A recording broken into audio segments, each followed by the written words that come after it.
Hello guys, नमस्ते, सत श्री अकाल।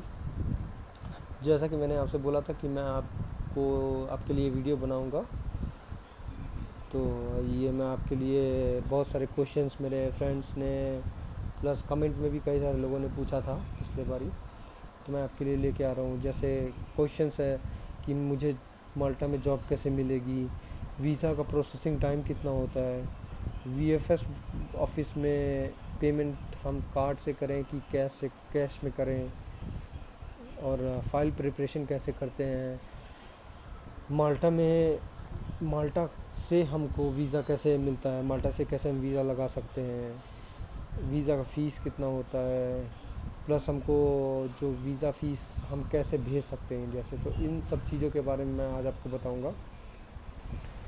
तो गाइज़, सबसे पहले मैं आप लोगों से बोलूँगा कि प्लीज़ सब्सक्राइब करें मेरा चैनल, ताकि मैं और अधिक से अधिक वीडियो बनाऊँ आप लोगों के लिए। मैं अपना पर्सनल एक्सपीरियंस शेयर करता रहूँगा आप लोगों से, तो आप मोर अपडेट के लिए आप सब्सक्राइब करें, प्लस शेयर करते रहिए जो लोग माल्टा जाना चाहते हैं, प्लस जो लोग इंटरेस्टेड हैं इन सब चीज़ों में। तो पहली बात तो मैं आपको बताऊंगा कि माल्टा में जॉब कैसे मिलती है। देखिए, बहुत सारी कंसल्टेंसीज़ हैं यहाँ पे इंडिया में जो कि जॉब दिलाती हैं, प्लस जॉब दिलाने के नाम पे आपको 4 से 5 लाख रुपए ठगी करती हैं। मैं आपको सबसे अच्छा तरीका बताता हूँ कि आप किसी को पैसे में मत पे करिए। आप समझते हैं कि मैं यूरोप जा रहा हूँ तो मैं 4 से 5 लाख रुपए पे करूँगा, तो ये बहुत ज़्यादा होता है। एक्चुअली 4-5 लाख रुपए बहुत ज़्यादा होता है, क्योंकि आप अगर बेसिक लेवल के लिए जाते हैं तो आपकी सैलरी 800 यूरोज से 1200 यूरोज़ तक ही होती है। जो मिनिमम बेसिक सैलरी वहाँ पे नॉर्मल लोगों की पे की जाती है वो 800 यूरोज़ टू 1200 यूरोज़ पे की जाती है। तो बेस्ट मैं आपसे यही बोलूँगा कि आपको इतना ज़्यादा पैसे पेमेंट करने की ज़रूरत नहीं है।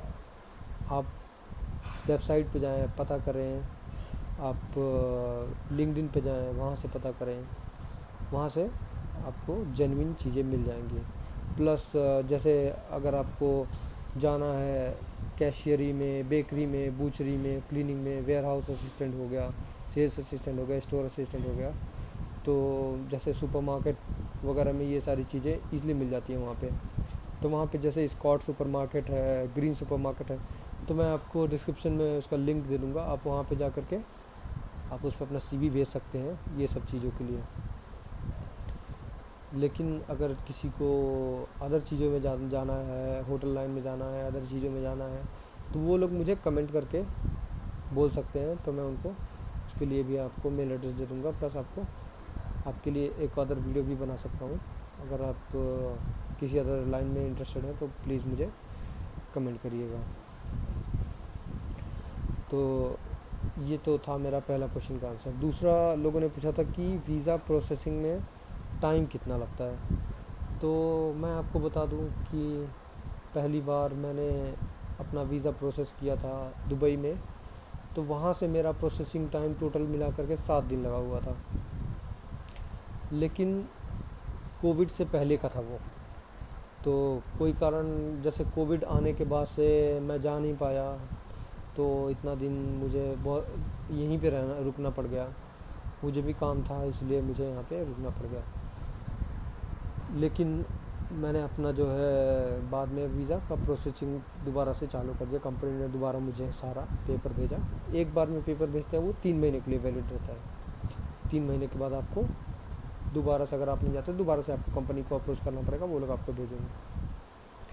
उसके लिए फ़ीस होता है 280.50 यूरो, वो आपको कंपनी को पे करना पड़ेगा। तो जैसे कि इंडिया में कोविड के बाद तो जैसे सिचुएशन हो गया, तो मुझे लगता है यहाँ पे कंपनी में ही कुछ थोड़ा ग्लिच है यहाँ पे, क्योंकि अपॉइंटमेंट में भी मिलने में भी देरी हो रहा है। यहाँ पे लोगों को अपॉइंटमेंट मिल ही नहीं रहा है, सुनने में आ रहा है। तो अगर आपको अपॉइंटमेंट नहीं मिल रहा है तो मैं आपसे यही रिक्वेस्ट करता हूँ कि आप ट्विटर पे जा कर के VFS ग्लोबल केयर है, उनको आप टैग करिए और उनको बोलिए। जब एक साथ कई सारे लोग बोलेंगे तो वो आपकी सुनेंगे, क्योंकि उनके यहाँ पे ये चीज़ इंडिया में ही है, विदेशों में लोगों को अपॉइंटमेंट मिल जा रही है। तो क्योंकि मेरे बहुत सारे फ्रेंड्स हैं वो दुबई में हैं, वहाँ से भी वो लोग कर रहे हैं, उनको अपॉइंटमेंट मिल जा रही है। हाँ 1 महीना 1.5 महीने लग रहे हैं वहाँ पे भी, लेकिन वहाँ से उनको अपॉइंटमेंट मिल जा रही है।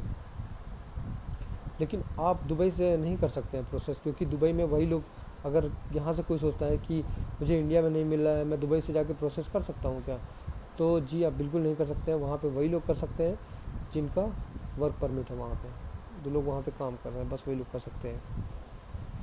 तो यहाँ पे टोटल टाइमिंग जो लगता है अभी फ़िलहाल में वीज़ा प्रोसेसिंग का, तो वो 30 डेज़ टू 70-75 डेज़ लगता है, जो मैक्सिमम टाइम अभी तक मैंने सुना हुआ है 70-75 डेज़।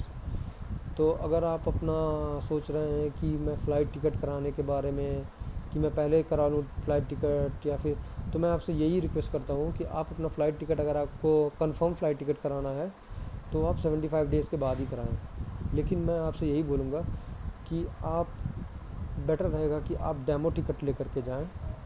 डेमो टिकट से ये होगा कि आपको, क्योंकि कंफर्म नहीं होता है यहाँ पे कि कितना दिन लगेगा वीज़ा आपको आने में, तो बेटर ऑप्शन यही रहेगा कि आप जब अपना करा रहे हैं तो आप डेमो टिकट ही लेकर के जाएं। मुझसे बहुत सारे लोगों ने पूछा कि वीज़ा ऑफिस में पेमेंट कैसे करते हैं, कार्ड से कैसे, क्योंकि क्या होता है कि आप सोचते हैं कार्ड से पेमेंट हो जाएगा, यूपीआई से पेमेंट हो जाएगा, लेकिन ऐसा नहीं है। वहाँ पे आपको केवल कैश से पेमेंट करना होता है। तो क्योंकि अगर आप पहले निकालेंगे तो अच्छा रहेगा। मान लीजिए आपके वहाँ नज़दीक में कोई एटीएम नहीं है, आपको तुरंत मांग लिया उन्होंने, कैश में पेमेंट करना है, तो आपको दौड़ना पड़ जाएगा। तो इससे बेटर ऑप्शन रहेगा कि आप पहले से ही आप वहाँ पे जो टोटल पैसे लगते हैं वो, अगर आपने अपना अपॉइंटमेंट का फ़ीस पेमेंट कर दिया तो 9500 लगेगा। तो आप बेटर है 10,000 रुपीज़ आप कैश में निकाल करके अपने पास रखे रहें वहाँ पे। प्लस बहुत सारे लोगों ने मुझसे पूछा कि सर फ़ाइल प्रिपरेशन कैसे करते हैं। तो मैं आपसे यही बताऊंगा कि फ़ाइल जो प्रिपरेशन होता है वो आप अपने से खुद से कर सकते हैं फ़ाइल प्रिपरेशन। क्योंकि मैंने देखा हुआ है कई सारे लोग जो है फ़ाइल प्रिपरेशन के नाम पे ठगी करते हैं। तो वो ऑलमोस्ट 20,000 30,000 बोलते हैं, नहीं नहीं आप करेंगे तो अपने से करेंगे तो आपको, आपका वीज़ा रिजेक्ट हो जाएगा, ये हो जाएगा, वो हो जाएगा। ऐसा कुछ भी नहीं होता है। अगर आप सारे डॉक्यूमेंट लेके जा रहे हैं, जो पहली बात जो कंपनी ने आपको भेजे हैं वो सारे डॉक्यूमेंट आप लेके जाएं। प्लस आप अपना सीवी रखें, अपना एक्सपीरियंस लेटर रखें, अपना इंश्योरेंस रखें, अपना डेमो टिकट रखें। ये सारी चीज़ें आप ले करके जाते हैं तो आपको फ़ाइल प्रिपरेशन या ऐसा कोई चीज़ करने की ज़रूरत ही नहीं है। ये आपसे लूटते हैं बस कि हम आपका फ़ाइल प्रिपरेशन करेंगे, ये करेंगे, वो करेंगे, ऐसा कुछ भी नहीं होता है। आप अपना पासपोर्ट का सारी फ़ोटो कॉपी रखें, सारी पेजेस की, ये भी मस्त है। अपना आधार कार्ड रखें। प्लस पहले की वीडियो में मैंने बता दिया है क्या क्या चीज़ें चाहिए होती हैं। प्लस कुछ लोगों ने मुझसे पूछा कि सर माल्टा से वीज़ा कैसे लगता है। तो मैं इसमें आपको अपने फ्रेंड की एक स्टोरी बताऊंगा। उसने दुबई से प्रोसेस किया। तो दुबई में ये चीज़ें होती हैं कि अगर आप किसी दूसरे कंट्री से अपना प्रोसेस कर रहे हैं तो आपको कंपनी से एनओसी लेटर चाहिए होता है।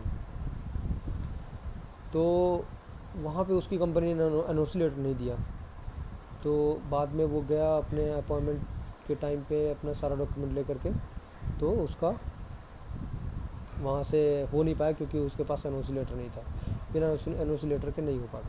तो उसने अपने कंपनी में कॉल किया, मतलब मैसेज किया, मेल किया उन्होंने कि कॉल तो बहुत महंगी पड़ जाएगी, तो बेटर होता है कि आप मेल के थ्रू उनसे बात करें।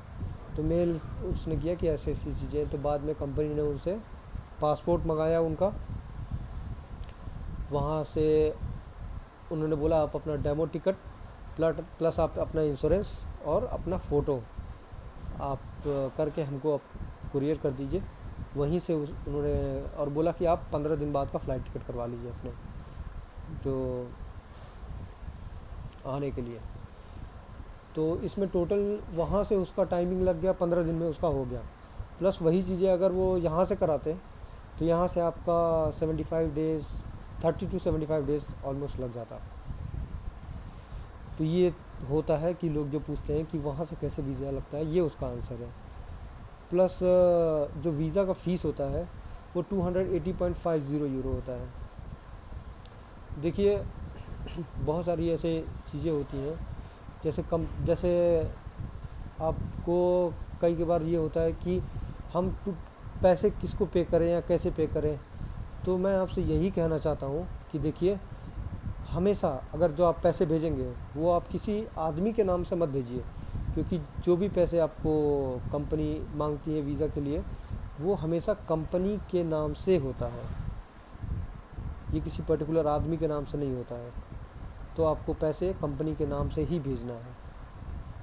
और पैसे भेजने के तरीके ये होते हैं कि आप जो है ICICI बैंक या एक्सिस बैंक, ग्लोबल ट्रांजैक्शन में उसमें ऑप्शन होता है नेट बैंकिंग में, आप वहाँ पे ग्लोबल ट्रांजैक्शन में जा कर के वहाँ से आप पैसे भेज सकते हैं। तो उसका GST वगैरह लेकर के अगर आपका टोटल 26,000 पड़ रहा है तो 600 700 800 रुपये आपको एक्स्ट्रा देने पड़ते हैं टोटल आपको। तो ये सारी चीज़ें थी जिसके ऊपर मैंने वीडियो बनाया। प्लस आप कोई भी चीज़ अगर पूछना चाहते हैं मुझसे तो आप कमेंट में लिख सकते हैं, मैं उसका जवाब दूंगा। और प्लीज़ आप ऐसे ही प्यार देते रहें और वीडियो को सब्सक्राइब करें। और आगे अपडेट जैसे ही जो अपडेट मिलती रहेगी मुझे, मैं आपको शेयर करता रहूँगा। और आपके जो क्वेश्चन आंसर रहेंगे वो उसके बारे में मैं आपको बताता रहूँगा। तो thank you guys, thank you so much.